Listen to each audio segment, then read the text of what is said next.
was sitting, I can see your belly. And that was right over there at the back of the room. These people down here, you know. Sorry, I'm waiting for the punchline. Go on. No, seriously, go on. Okay. No, go on. You can see my belly, and we can all see you dying right now. Let's go for it. Here we go. You know that nasty feeling when someone who's been fake smiling in your face for years finally gets caught out? Now crank that feeling up 1,000,000 times, toss in forced laughs, painfully awkward sing-alongs, and a whole lot of Hollywood privilege. And boom, you've got the brutal downfall of James Corden. This was one of the most satisfying public collapses the internet has ever watched unfold. And that's because this wasn't some random pile-on or a single joke taken the wrong way. This wasn't out-of-context drama or a bad day gone viral. Nah, this was years, decades, of people quietly whispering, "Yeah, that guy's a nightmare," finally boiling over. James Corden didn't just fall from grace. He straight up tripped over his own ego, tumbled downhill, and pointed fingers at everyone else while rolling. The wild part is how earned this felt. To really get why people cheered instead of defended him, you've got to rewind to a time when James Corden was actually liked, which sounds crazy now, but it's real. Back in 2007, James co-created Gavin and Stacey with Ruth Jones, and the show blew up across the UK. It was funny, warm, and felt real. James played Smithy, loud, childish, annoying, but somehow still lovable. Audiences couldn't get enough. Overnight, he went from a struggling actor to a household name. This was his golden era, the moment where staying humble could have locked him in for life. But that's not the road he chose. But according to people in his circle, that humble vibe didn't stick around for long. Fame hit James fast, and it hit his head even faster. Co-stars later spilled that his attitude flipped almost overnight. And here's the wild part. Rob Brydon, yeah, that Rob Brydon, had to pull him aside and tell him to chill out. Even James's own sisters reportedly warned him not to let success turn him into that guy. When your own family is checking your ego before you've even hit your peak, that's not random, that's a warning sign. That's straight up foreshadowing. Instead of listening, James doubled down on entitlement. He started acting like the hype owed him more. He tried to flip Gavin and Stacey's success into sketch shows and movie roles, but almost all of them crashed hard. Horn and Corden got absolutely dragged by critics. Lesbian vampire killers turned into a straight-up punchline. The reviews weren't just negative, they were ruthless. But instead of stepping back and learning, James snapped back defensively. Every critique was treated like a personal attack. Every flop was suddenly someone else's fault. That mindset didn't fade. It stuck with him. It became part of the pattern, following him move for move as his career rolled on. And then came a moment in 2010 that should have humbled him for good. The Glamour Awards. For whatever it's worth, I like your belly, so.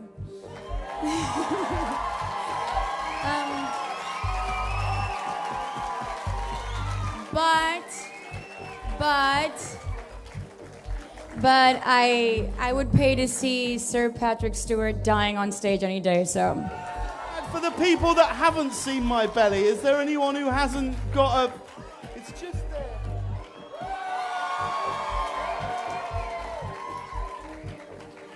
Okay, can we get a taxi ready, please? The old man going home, okay. So then it happened. Patrick Stewart publicly called him out on stage for being checked out and unprofessional. And let's be clear, this wasn't some random heckler or online troll popping off. This was a full-blown acting legend, calmly and politely calling out bad behavior right to his face. James did not handle it well. Instead of owning it or apologizing, he snapped back. Sorry, I'm waiting for the punchline. Go on. No, seriously, go on. Okay. No, go on. You can see my belly, and we can all see you dying right now. Let's go for it. Here we go. He straight up mocked Patrick Stewart in front of a live audience. That moment didn't end his career, but it exposed something huge. James Corden could not take criticism without swinging back. No self-reflection, no pause, just instant defensiveness. Fast forward to 2014, and CBS made one of the strangest moves in late-night TV history. They handed The Late Late Show to James Corden. Most Americans barely knew who he was. Craig Ferguson was gone, expectations were low, and the slot felt like an afterthought. But CBS had one secret weapon: carpool karaoke. And here's the crazy part, it worked, like really worked. Watching famous people butcher songs in traffic somehow became must-see content. Adele, Paul McCartney, Lady Gaga. The clips exploded online overnight. Right here in LA, it's so beautiful. Harvey Weinstein has already asked tonight up to his hotel to give him a massage.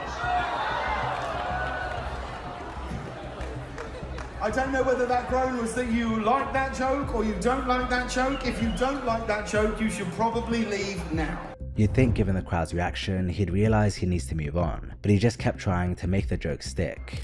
It has been weird this week though, hasn't it? Watching Harvey Weinstein in hot water. Ask any of the women who watched him take a bath. It's weird watching Harvey Weinstein in hot water. Harvey Weinstein wanted to come tonight, but he'll settle for whatever potted plant is closest. Oh, come on! Billions of views later, James Corden was suddenly everywhere. Award shows, movies, Broadway, voice roles, hosting gigs. You couldn't escape him. America fully bought the image. He wasn't edgy. He wasn't dangerous. He was the cheerful British guy who just wanted everyone to have a good time. The perfect late-night host for a clean, advertiser-friendly era. But while the audience saw a lovable, harmless goofball, people behind the scenes were seeing something way darker. Crew members started talking. Writers started whispering. Staff noticed patterns they couldn't ignore. How he treated people he thought were beneath him. How sharp his tone got once cameras stopped rolling. How fast his mood flipped when things didn't go his way. Then came the moment that cracked the illusion for a lot of viewers. During a game on Jimmy Kimmel Live, James was asked a simple question. Name 2 of his camera operators. Not random strangers, not executives. The people he worked with every single day. The same people who helped make his show run smoothly. And he couldn't name a single one. Not one. The room went painfully quiet. Jimmy Kimmel tried to laugh it off. James froze, and that silence said everything. This wasn't about forgetting names. It was about who mattered to him and who clearly didn't. If you weren't famous or useful in that moment, you barely existed. After that, the mask started slipping faster and faster. In 2017, just days after the Harvey Weinstein scandal broke, James somehow thought it was smart to crack jokes about it at a public event. The crowd didn't laugh. The internet didn't laugh. The air got heavy fast. And you'd think reading the room would have been easy. You'd think he'd stop and move on. But nope, he kept pushing, trying to force the joke to land, digging the hole deeper with every second. Then Rose McGowan publicly called him out, and she didn't sugarcoat a thing. She labeled him exactly what people behind the scenes had been saying for years: tone-deaf, self-centered, completely clueless. And right after that, James made what might be the worst decision of his entire career. He did a Reddit AMA. If you've ever wanted a masterclass on how to wreck your reputation in real time, that thread deserves its own college course. The comments exploded instantly. Waiters, crew members, assistants, writers, random strangers, all different people, all telling eerily similar stories. Entitled, aggressive, dismissive, rude, and shockingly unaware of how his behavior landed on others. One comment nailed it perfectly, calling him a massively entitled nightmare. That phrase stuck because it summed everything up in one brutal shot. James answered a handful of safe, harmless questions, then disappeared. But it didn't matter. By then, the damage was done. The narrative had completely flipped. The internet wasn't asking if James Corden was awful anymore. It was asking how he managed to get away with it for so long. And that's when things really spiraled. Because for James, this wasn't about one massive scandal. It was worse than that. It was death by 1,000 stories. Once people felt safe speaking up, once they realized they weren't alone, the floodgates burst open. What poured out painted a picture so consistent, so ugly, it became impossible to ignore. Let's start with cats, because you genuinely can't talk about James Corden's downfall without bringing up one of the most cursed movies ever made.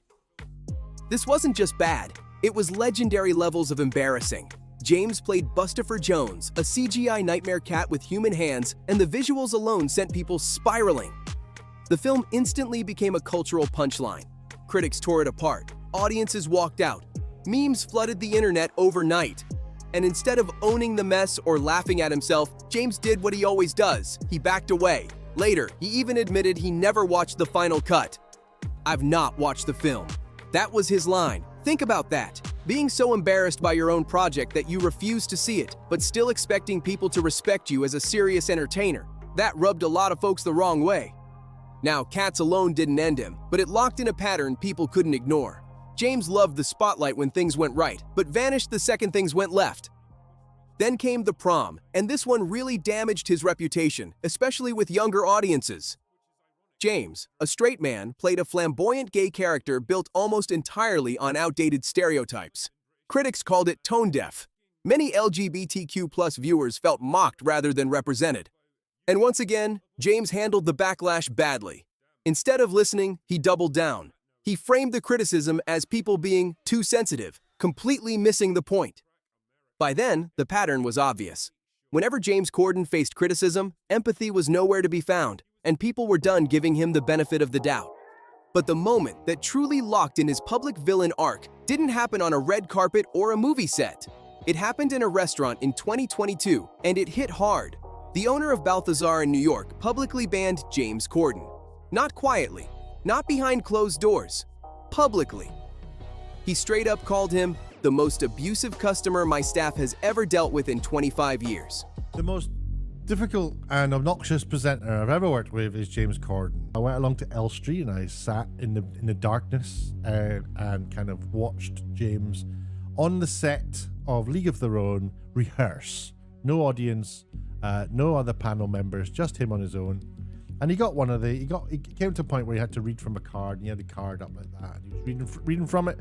And it was kind of a joke in there, and he kind of just like, I remember, he just looked at it like, that's not funny. That's not funny. What? He was like, that's shit. That's shit. We have to rewrite that. We have to rewrite this. And I don't know, maybe he was having a bad day, I thought, and the writing's just not been up to scratch. But I definitely thought, man, you know, somebody wrote that. Not nice. That quote alone sent shockwaves everywhere. According to reports, James allegedly lost it over his wife's omelet being made wrong. Not once, twice. Staff were reportedly berated, accused of being incompetent, and left shaken. The whole restaurant felt the tension. This wasn't framed as a bad day. This wasn't brushed off as a misunderstanding. A restaurant owner risked serious backlash just to stand up for his employees, and that spoke volumes. James tried to clean it up after. He claimed the story was exaggerated, said he didn't scream, just expressed frustration. But by then, it didn't matter, because once that story dropped, the floodgates flew open again. Flight attendants, hotel staff, TV crew members, writers, drivers, different cities, different years, same exact behavior. People described him ignoring his own family in public while snapping at workers like they didn't matter. Others said he treated assistants like furniture. Directors allegedly called him one of the most difficult hosts they'd ever worked with. Not demanding, just flat out not nice. Writers even claimed he tried to lowball pay and take credit for ideas he didn't come up with. And just like that, the nice guy brand collapsed completely. Because here's the real truth. James Corden wasn't taken down by one massive scandal. He was exposed by consistency. Every story lined up, every account matched. Different people, same experience. Once the public finally paid attention, they realized the warning signs had always been there. Even the Late Late Show started feeling off. Carpool karaoke didn't hit the same anymore. Guests looked less excited. Segments felt stiff and forced. The spark was gone. And without viral clips acting as a shield, James's real personality sat front and center. Ratings dipped. Clips underperformed. Hollywood didn't make a scene. They just quietly backed away.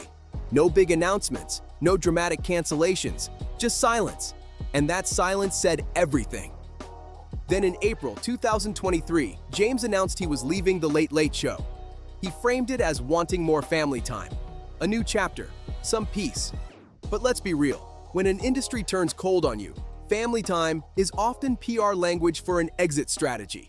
His final episode aired. Big names showed up, smiles were exchanged, but it didn't feel like a celebration. It felt like relief, like everyone involved was ready to move on and shut the door quietly. And here's the detail that really said it all. CBS didn't replace him. They didn't hunt for a new host. They didn't reboot the format. They didn't even try to recreate what he had built. They just let it end. And sometimes, the quiet ending is the loudest message of all. They didn't retool it. They didn't reboot it. They didn't even try to save it. They just ended the whole thing. And in Hollywood, that's the ultimate insult, being so unmissable that the entire time slot disappears the moment you're gone. So why does James Corden's downfall feel so satisfying? Because it wasn't random, it wasn't unfair, and it definitely wasn't exaggerated. We've all met someone like him, the fake nice coworker, the boss who smiles in meetings and blows up afterward. The type who takes credit when things go right, dodges blame when things go wrong, and plays the victim when finally confronted. James Corden didn't lose his career because people were mean or unfair. He lost it because the mask finally slipped. And once that mask came off, nobody wanted to help him put it back on. His downfall wasn't a tragedy. It felt like karma showing up late, but showing up right on time. So what do you think? Was James Corden misunderstood? Or was this downfall completely deserved? After years of fake niceness and behind-the-scenes horror stories, drop your thoughts in the comments. And don't forget to like, share, and subscribe for more deep dives into celebrity downfalls, influencer implosions, and internet chaos. Because in this world, nobody escapes forever, and this saga might not even be done yet.